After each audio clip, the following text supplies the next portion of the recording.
Hello guys, আমি permission দিদি। বহুত দিন পরের আবির্ভাব হইল। এখন আমি নতুন দোকান খুলেছি না, এই দোকানটার জন্য এখন আমি একটু ব্যস্ত হয়ে গেছি। কিন্তু আবার হঠাৎ করে মনে হলো আজ 15ই আগস্ট হিসাবে একটা ছোট্ট যদি পারি একটু নাচ গান আপনাদেরকে আনন্দ দেওয়ার জন্য, তাই এইটুকুই করছি। দেখি পারি কি না, আজকে যেটুকু পারি সেটুকু করে দেখাচ্ছি।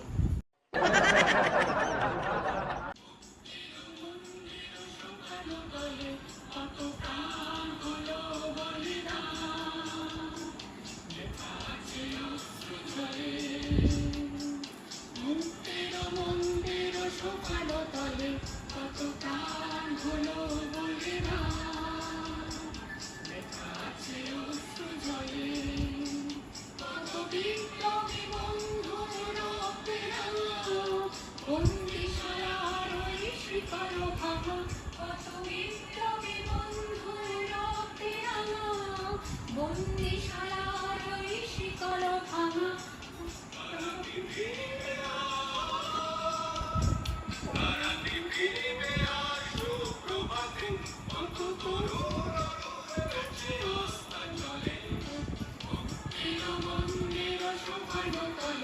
কত প্রাণ হলো বলিরা,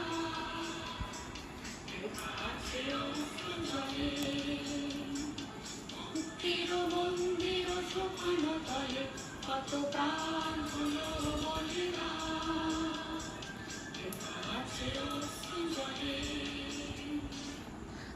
হ্যালো গাইজ, আপনাদের নাচটা কেমন লাগলো আমি জানি না, তবু একটু কমেন্টে বলবেন। আর একটা কথা বলি, আমি একজন নারী। আজকে দেশ স্বাধীন হয়েছে ঠিক কথায়, কিন্তু নারীর স্বাধীনতা এখনও আসেনি। একজন কি বলবো, ডাক্তারের যদি কোনো সিকিউরিটি না থাকে, আমরা তো সাধারণ একটা মেয়ে মানুষ, আমাদের কোনো কিচ্ছু কিচ্ছু বলো, বলছি যে সুইসাইড বলে চালিয়ে দেওয়া হচ্ছে বলতে হবে না, চুপ কর। তাহলে আজকের দিনে তার যদি কোনো সিকিউরিটি না থাকে, তাহলে তো একটা সাধারণ মানুষ, তা আমাদের কি সিকিউরিটি হবে? তাহলে যেদিন ভারতবর্ষে মহিলাদের স্বাধীনভাবে ঘুরবে, তাদের প্রতি কোনো রকম কোনো নোংরা আচরণ, কোনো রকম এইরকম ধরনের আবার নারী শাসনে শুয়োরের জাতের থেকেও পশু বলবো অনেক ভালো, কিন্তু পশুর থেকেও তাদেরকে কি নিম্নে বলবো জানি না, সেই রকম আচরণ থেকে যেদিন আমরা মুক্তি পাবো, সেদিন হবে আমাদের ভারতবর্ষ স্বাধীনতা বেশি। ভারতবর্ষ আমাদের মায়ের সমান, ভারতবর্ষ আমাদের হচ্ছে মায়ের সমান। এই কারণেই বলি, আজকে আমরা যে পুরুষ জাতি, যাদেরকে দেখে আমরা ভয় করব, আজকে আমার স্বামী যদি কোনো একটা জায়গায় যায়, সেখানে কোনো একটা মহিলা দাঁড়িয়ে থাকলে বলবে এ আবার কীভাবে তাকাচ্ছে রে বাবা। এই যে একটা ভয় ভীতি, আপনাদের কোনো একটা ছেলে কোনো সামনে দাঁড়ালে, কোনো একটা বড় মেয়ে বা কোনো একটা ছেলে বলবে না এই ছেলেটার কাছে যাবো না। এই যে পুরুষদের একটা লজ্জা, মহিলাদের তো লজ্জা আছেই, মহিলাদের লজ্জা ঘেন্না সব কিছুই আছে, এর সঙ্গে সঙ্গে অনেক পুরুষ যারা তাদেরও অনেক সম্মান তাদের হয়ে যাচ্ছে।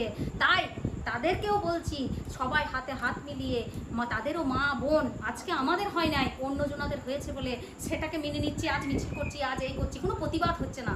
কিন্তু যখন আমাদের নিজেদের হবে, তাহলে আমাদেরকে নিজে থেকেই সচেতন হতে হবে। কিভাবে সচেতন হতে হবে?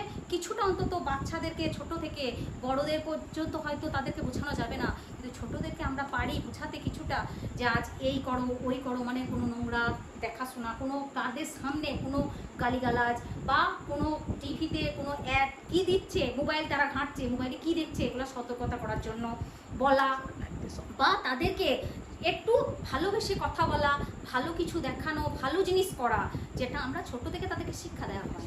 এইটা হচ্ছে ব্যাপার।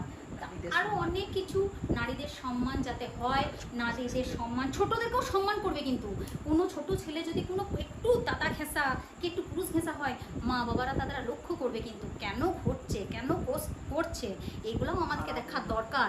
তাই আমি বলবো নারীদেরকে সম্মান দেওয়া হোক, এবং প্রত্যেকটা পুরুষরাও তাতে সম্মান পাক, সবাই সম্মান পাক। দেশ যখন স্বাধীনতা হয়েছে, প্রত্যেকটা ছেলে মেয়ে মিলেই কাজ করেছে, আজকে সেই ছেলেমেয়েরা কেন ভয় ভীতি হয়ে থাকবে? এইটুকুই আমার বলা।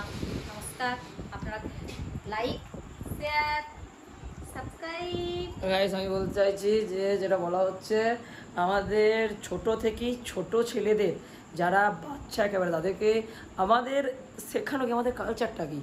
এই যে দেবী দুর্গা পুজো আসতে চলেছে সামনে, দুর্গা পুজো, দেবী মায়ের মতো দেখছি আমরা, মা দাদা, নারী জাতিকে, আমাদের কালচারটাই হচ্ছে নারী জাতিকে সম্মান জানানো। এরকম কেন হবে? ছোটো থেকে তাদেরকে শেখানো দরকার। অনেকে বলে না যে ধর্ম ফালতু, ধর্ম ফালতু নয়। হ্যাঁ, কিছু লোক আছে সেটাকে ম্যানিপুলেট করে দেয়, ভুলভাবে শেখায়, কিন্তু ধর্মে আমাদের অনেক জিনিস লুকিয়ে আছে।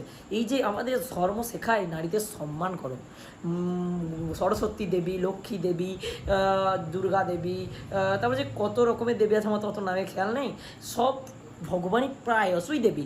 দেব আর কতজন আছে? কয়েকটা হাতে গোনা, বেশিরভাগই দেবী। কারণ কি? গরু মাতা আমাদের। কারণ কি? সবাইকে সম্মান জানানো।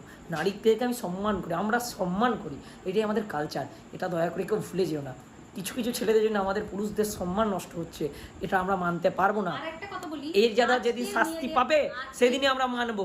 আজকে আর একটা কথা বলি, কোন মেয়ে কি ড্রেস পরছে, কি পরছে, সেসব দিকে নজর রাখবে না।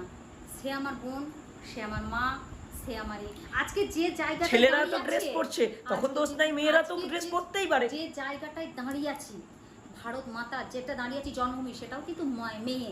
একটা প্রকৃতি আমাদের, সেটাও কিন্তু মেয়ে। তাই মেয়েদেরকে সম্মান করতে শিখুন, এটুকুই আমার বলা।